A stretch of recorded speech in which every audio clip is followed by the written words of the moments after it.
दारू पिला होता का?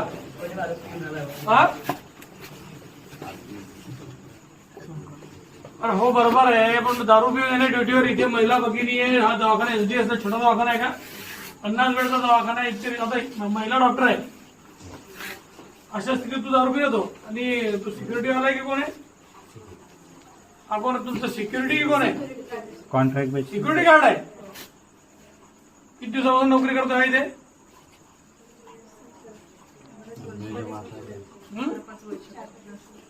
4-5 वर्षापासून दररोज दारू पिऊन येतो का? काय नाही. आता तुला उपाधी राहता येते का? अरे पिली म्हणजे काय? तू दारू पिण्यासाठी येतो का इथे?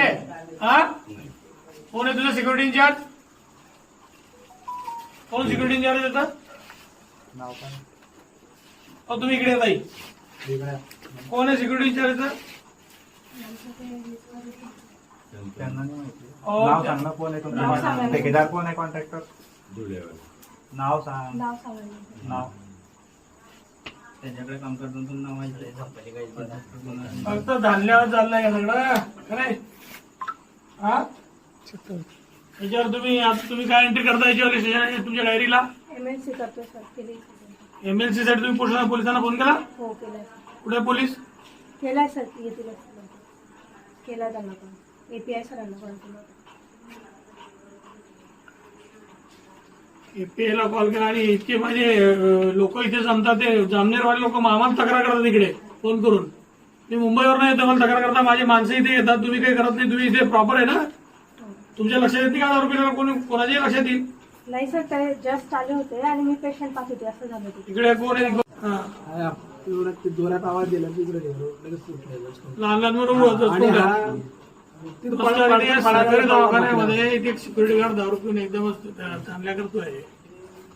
तर त्याला तुमच्याकडे एमएलसी साठी कोण पाठवलं होतं ना? त्यांनी फोन केला ना एका डॉक्टरने इथून.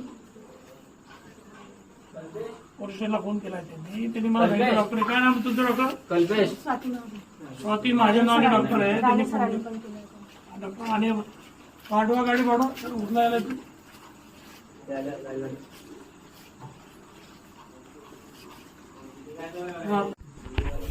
दारू चालता येत नाही. मी शिक्षकांना विचारलं, पण हे डॉक्टर मला माहित नाही. डॉक्टर विचारलं सर त्यांना, मला माहित नाही.